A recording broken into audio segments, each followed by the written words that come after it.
안녕하세요. 히스토림입니다. 네 번째 역사 콘텐츠로는 대중적으로 오해를 받아온 한국사의 대표적 사실들에 대해 다뤄보고자 합니다. 많은 사안들 중 특히 의견이 가장 많은 다음의 세 주제에 대해서 이야기해보고자 합니다.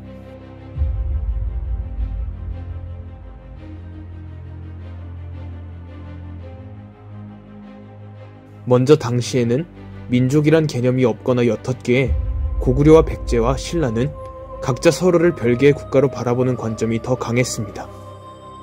그리고 나당동맹 체결 이전 신라의 상황을 보겠습니다.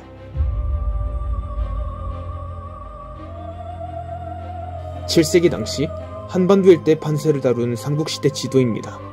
고구려가 북한강 일대를 밀어붙이며 신라의 북쪽을 압박해오고 백제 또한 추풍령 서쪽에서부터 신라를 압박해오고 있는 상황이었죠. 이 당시의 신라는 백제에게 대야성이 함락되며 수도로 가는 육상로가 한방에 뚫려버려 어쩌면 국가 멸망 직전까지 간 상황이라 할 수 있었습니다.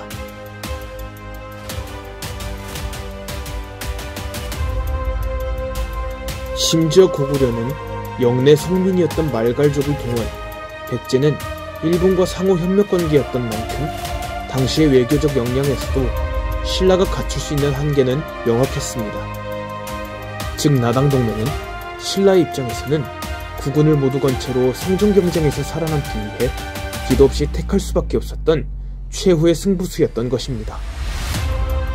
그리고 당시 신라의 입장에서 봤을 때 당과의 협상에서 대동강 이남으로 차후의 획득 영역을 인정받았으면 국가적으로 그 협상이 손실을 초래한 것이라 할 수 있을까요?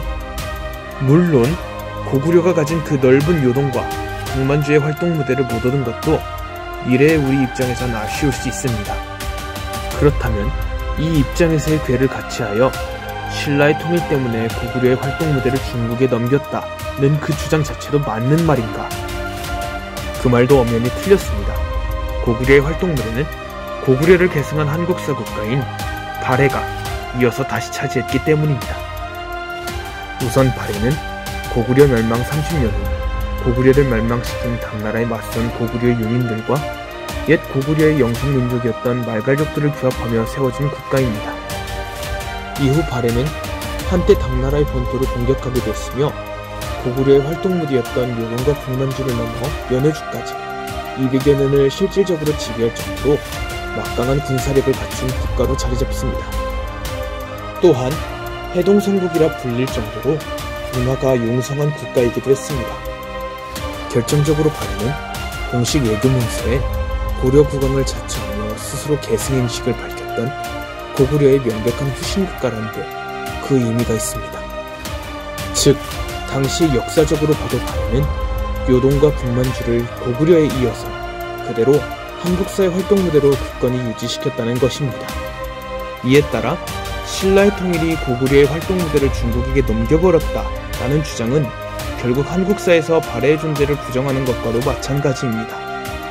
결국 신라의 통일이 고구려의 활동 무대를 중국에게 넘겨버렸다라는 주장 자체도 이후의 역사적 사실로는 성립되었지 않았을 뿐더러 신라의 통일에 대한 부정적 인식 역시 당시의 시대적 상황을 고려하지 않은 현대적 관점에서의 편견이라 말할 수 있겠지요.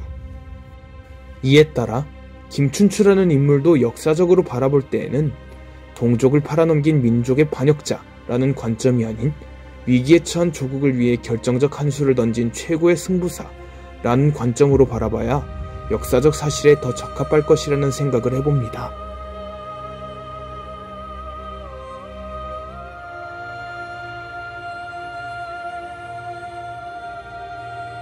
김부식을 사대주의자라고 주장하는 근거로 공자에 대한 찬양이 심했다와 금과의 화친을 찬성했다 등이 있는데 간단히 생각해보면 당시 고려에서 김부식은 유교 경전을 공부해 문과에 급제한 관료이자 유학자였던 만큼 공자의 찬양이 그리 이상한 개념이라 할 수 있을까요?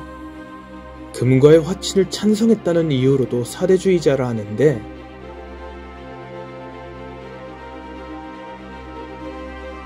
당시 이자겸의 난과 묘청의 난 같은 내란들을 겪으면서 고려 자체의 상황도 안 좋은데 중국 북부를 장악한 금나라의 강경 노선을 표하는 게 이성적으로 옳은 판단이라 할 수 있었을까요? 그리고 가장 중요한 삼국사기의 서술과 관련된 인식에서도 김부식은 상당히 억울한 입장이라고 할 수 있을 겁니다. 간단하게 그냥 고구려 백제와 관련된 자료는 중국 측의 사설을 제외하면 실전된 게 많아서 김부식이 쓰고 싶어도 못 썼기 때문이죠. 오죽했으면 김부식 본인도 삼국사기를 집필할 때 기록이 없어 아쉽다거나 이렇게 대단한 인물의 이름이 전해지지 않는 것이 통탄하다는 표현을 남기며 자료 수집에 한계가 있음을 안타까워했겠습니까? 만약 김부식의 말대로 삼국사기를 철저히 신라의 관점에서만 서술했다면 광개토대왕의 정벌전과 고수전쟁, 고당전쟁 등 중국 세력과 경쟁하며 있었던 고구려의 역사적 업적들을 싹 다 축소했거나 삼국사기의 서술 방식인 기전체 형식에 적용했을 경우 신라의 군주들만 본기로 편성하면서 고구려와 백제는 그보다 아래인 세가 아니면 열전에 집어넣었겠죠.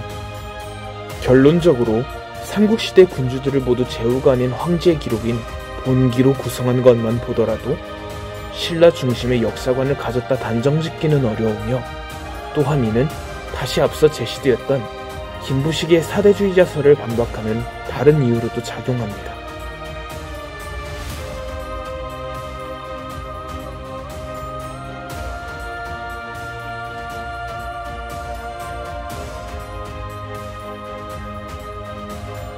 간단히 유교를 형이상학적 측면에서 좀 더 체계화한 게 성리학이라 까놓고 그 이론에 단편적으로 접근하면 실용성이 없다고 여길 수 있겠습니다. 그러나 사실관계를 따져보자면 우선 성리학은 원래부터 당시 중국에서 대중적으로 유행한 도교와 불교의 비현실성이 국가를 망친다는 비판에서 발생했습니다.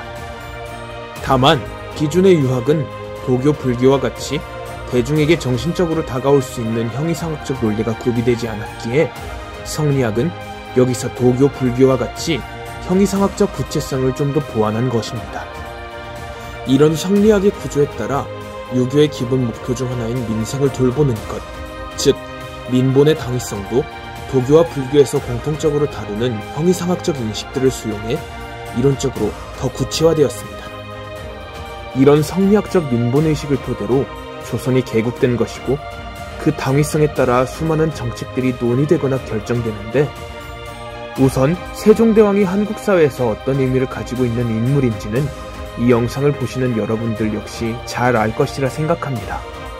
그 세종대왕의 업적들 중 대부분이 성리학적 민본의 사고를 바탕으로 이루어진 것입니다. 또한 그 민본의 사고 아래 이루어진 세종대왕의 업적들 중 단연코 최고봉이라 할 수 있는 것은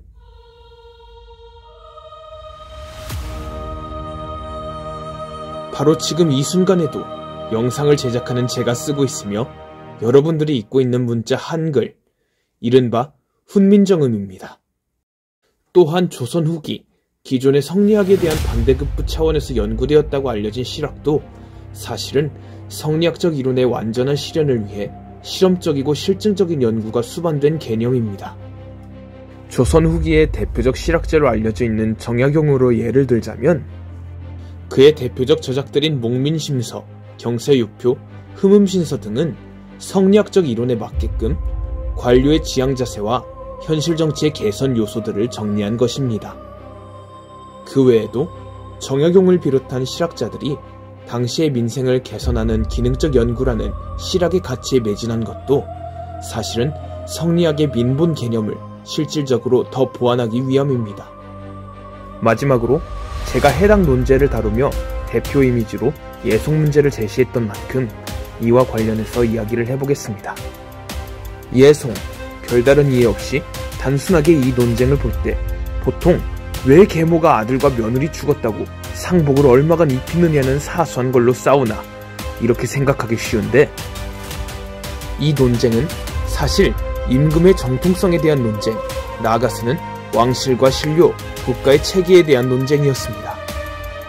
즉, 누구의 의견을 따르느냐에 따라 현재 임금에게 정통성이 있는지와 정통성이 없는지까지 갈 수 있는 정치적 명분의 논쟁이었으며, 왕실도 국가의 법에 예외 없이 따르는 것인가와 왕실은 국가의 법위에 군림할 수 있는 것인가까지 갈 수 있는 국가 운영 법칙상의 논쟁이기도 하였습니다. 즉, 현대 정치에서 이루어지는 대통령제와 내각제 논쟁 이상으로 당시에는 자칫하면 국가 정치의 근본성과 체계 자체를 뿌리째 흔들 수 있는 논쟁이었다는 것입니다. 여기서 다음과 같은 비교로 예속 논쟁의 의의를 알 수 있는데, 동시대 서양에서 비슷한 갈래의 사안으로 따져봤을 때 교회 간의 교리 문제로 전 유럽이 서로 다투다가 지지하는 교회에 따라서 국가 자체가 쪼개져 나가는 상황도 있었고,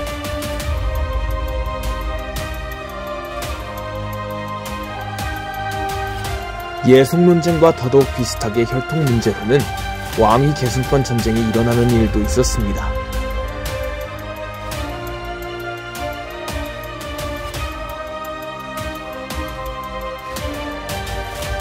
이렇듯 서양에서는 비슷한 일로 국제적인 유혈 사태까지 간 반면에 조선의 예속 논쟁 과정에서는 논쟁으로 목숨을 잃은 사람이 아무도 없었습니다. 물론 서양의 종교 전쟁과 왕위 계승 전쟁에서는 당시의 국제 정략으로 얽힌 관계를 주로 고려해야 하고, 이를 예속 논쟁 당시의 조선과 단순히 비교할 수 없기도 합니다만, 국가의 근간과 그 요소는 무엇이며 이에 따라 궁극적인 국가의 작동 방향을 어떻게 결정하느냐에 대해 평화적, 논리적인 방식으로 토론한 것이라는 점에서 동시대 서양의 정치적 환경과 그 차이점이 확실히 드러난다고 볼 수 있겠지요. 결국 예속 논쟁이라는 역사적 사건에 접근하는 대부분의 인식처럼 쓸데없는 논쟁으로 국력을 낭비했다는 접근으로서 이 사건을 바라보아서는 안 된다는 겁니다. 이처럼 성리학은 대부분의 인식처럼 형식과 예절에만 치중하느라 현실 정치에 관심을 기울이지 않는 마냥 비실용적인 학문이 아니었습니다.